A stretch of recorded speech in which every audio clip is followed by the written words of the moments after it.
तो आज की कहानी है एक प्यार का नगमा।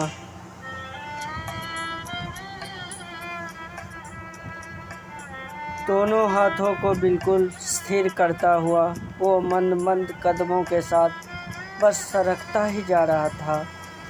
अकेले था वो, और बरसों पुरानी रिया उससे सर्वदा के लिए बिछुड़ चुकी थी। ना जाने दोनों के सदाबहार इश्क को किसकी नज़र लगी, और अब तो सब बिखर चुका था। बिखरी पड़ी यादें हैं, कदम व्यग्र हैं वसल को। मालूम है वो नहीं है, पर दिल ये नादान। खुद से बिफड़ा वो हारा इंसान राजीव ना जाने कहाँ बस चला ही जा रहा था। सहसा उसके सामने से अमर ने उसे आवाज़ दी और यूं जमाने से खो जाने का कारण पूछा। बिना जवाब दिए ही राजीव आगे बढ़ गया। उसे अब ध्यान आया कि वो तो उसी बाजार में पहुंच चुका है जहां मदहोश अदाएं, बिखरी जुल्फ़ें, काली आँखें, वो हमेशा साथ निभाने का वादा करने वाली वो खूबसूरत परी उसके साथ एक लंबा क्षण बिताया करती थी। आँखों के सामने टूट चुके ख्वाबों, विरह की यादें और उसका मुस्कुराता हसीन चेहरा बिहार कर रहा था। उसकी हर छोटी से छोटी बातें बिजली की तरह कौंध कर वक्ष को फाड़ देने को आतुर हो रही थी। विरह के इस पल में राजीव तन्हाइयों में फपक फपक कर रो लेता था, पर दुनिया की भीड़ में अधरों पे थोड़ी मुस्कुराहट होती थी। उफ, वो ना तो कुछ कह पाता था और ना ही मौन रह पाता था। अकेले में भी बड़बड़ाना उसकी फितरत हो चुकी थी। मानसिक हालत पूरी तरह बिगड़ चुकी थी। अक्सर रात को नींद में रिया बोलकर चिल्ला पड़ता, और उसकी वेदना से अब तक तो उसके परिजन भी अवगत थे। सब ने काफ़ी कुछ कहा, पर दुनिया जिसकी उजड़ जाए उसके दर्द का वजन हर अमृतवाणी के प्रभाव को नष्ट कर देता है।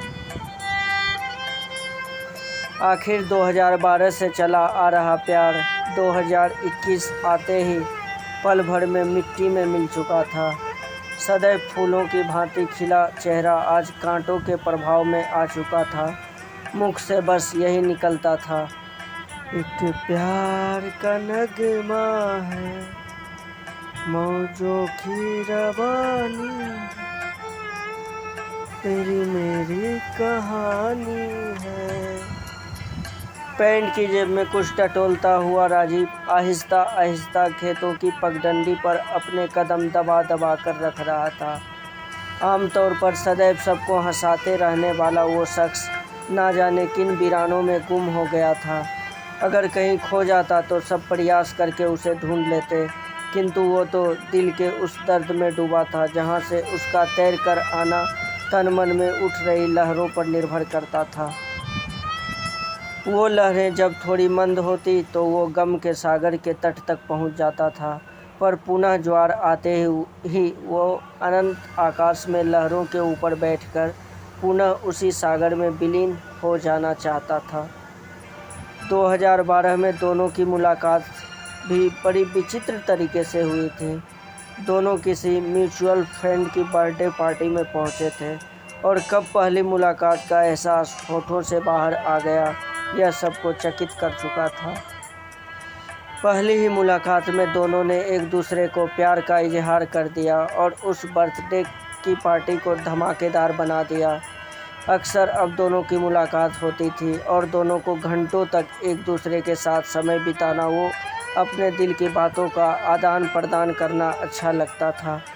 यादों के झरोखों से आज सारी बातें टूट टूट कर मन स्थिति को विचलित किए जा रही थी। हर बात एक तीर बनकर आता था और शरीर के विभिन्न हिस्सों को बारी बारी से बेधता जा रहा था। साथ में भोजन करना, एक दूसरे को चिढ़ाना, घंटों तक फ़ोन पे बातें करना, बिना मिले एक भी दिन ना रहना और हर पल बस आपस में व्यस्त रहने का फॉर्मूला दोनों ही भली भांति उपयोग कर रहे थे। आज तो वक्त बिल्कुल बदल चुका था। यादें तो थी, पर उन यादों में याद आने वाली मल्लिका कहीं विलीन हो गई थी। मुसाफिर अपने अपने पथ पर आगे बढ़ चुके थे। रिया का पथ अब किसी और मंजिल को जा रहा था और वो उसमें विलीन हो जाने को आतुर थी, पर राजीव का पग अपने पथ से भटककर एक अपरिचित राहों का राहगीर बन चुका था। कागज भी कोरा हो चुका था। जो लिखा था कभी बीते वक्त के साथ उसे आज के वक्त में पूरी तरह मिटा दिया। कागज को रिसाइकलिंग के लिए भेज दिया गया था ताकि उसका उपयोग और भी कोई पथिक कर पाए। वक्त ने आज सब कुछ बिखेर कर रख दिया था। उसकी तो दुनिया ही खत्म हो चुकी थी, जिसकी कहानी उस मदहोश अदाओं के इर्द गिर्द परिक्रमण करता था। खत्म हो चुकी उस कहानी का नायक अपनी नायिका के विरह को भी स्मरण करने के लिए तैयार नहीं था। वो बस एक ही बात गुनगुनाए जा रहा था, एक प्यार का नगमा है, मौजों की रवानी है, जिंदगी और कुछ भी नहीं, तेरी मेरी कहानी। Thanks for watching.